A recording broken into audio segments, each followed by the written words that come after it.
হ্যাঁ বোন, বল কি হয়েছে? দাদা, তোকে কিছু দেখানোর আছে, তুই কিন্তু কথা বলবি না, চুপচাপ দেখবি। আচ্ছা ঠিক আছে।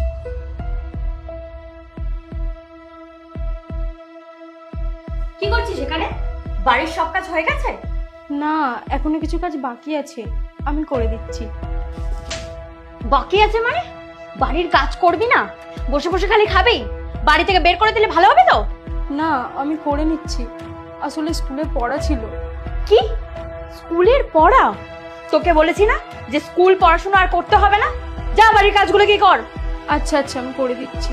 আর হ্যাঁ শোন, তোর দাদা যদি জানতে পারে যে আমি বাড়িতে কার সাথে এসেছি, তাহলে কিন্তু তোকে শেষ করে দেবো, বলে দিলাম। যা বাড়ির কাজগুলো কি কর। ঠিক আছে। চলো শোনা।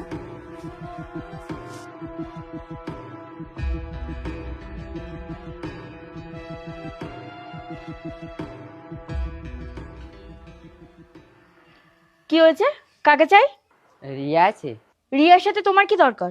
না, আসলে আমরা স্কুল ফ্রেন্ড তো, ও অনেকদিন স্কুলে আসেনি, তাই একটু খোঁজ নিতে এলাম। ও স্কুলে যায়নি বলে তোমাকে বাড়িতে খোঁজ নিতে আসতে হবে? যাও, বেরিয়ে যাও এখান থেকে। আর তাছাড়া ও স্কুলে যাবে না, ওর অত সময় নেই। ওর বাড়িতে অনেক কাজ, ঠিক আছে? ওকে রান্না করতে হবে, ওকে বাসন মাজতে হবে, ওকে জল তুলতে হবে, ঝাড় দিতে হবে, সব কাজ ওকে করতে হবে।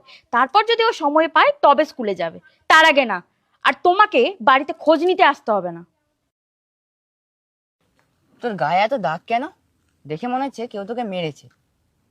কালকে তোর হাতে দাগ দেখলাম, আজকে আবার মুখে দাগ। কি ব্যাপার বলতো? কোনো সমস্যা হচ্ছে না তো?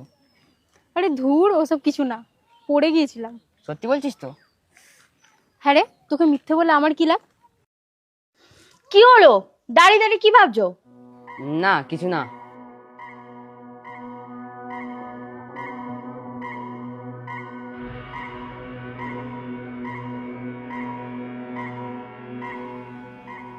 কি হচ্ছেটা কি? এ কি পবিত্র, তোমার তো এক সপ্তাহ পরে আসার কথা ছিল। এক সপ্তাহ পরে এলে তোমার এই নোংরামোটা আমি জানতে পারতাম না। তোমার লজ্জা করে না? তুমি যে গাছের ফল খেয়ে বেঁচে আছো সেই গাছটাকেই কাটতে বসেছো। এই যে মিস্টার, এখান থেকে এক্ষুনি বেরিয়ে যাও, নাহলে পুলিশ ডাকতে বাধ্য হব।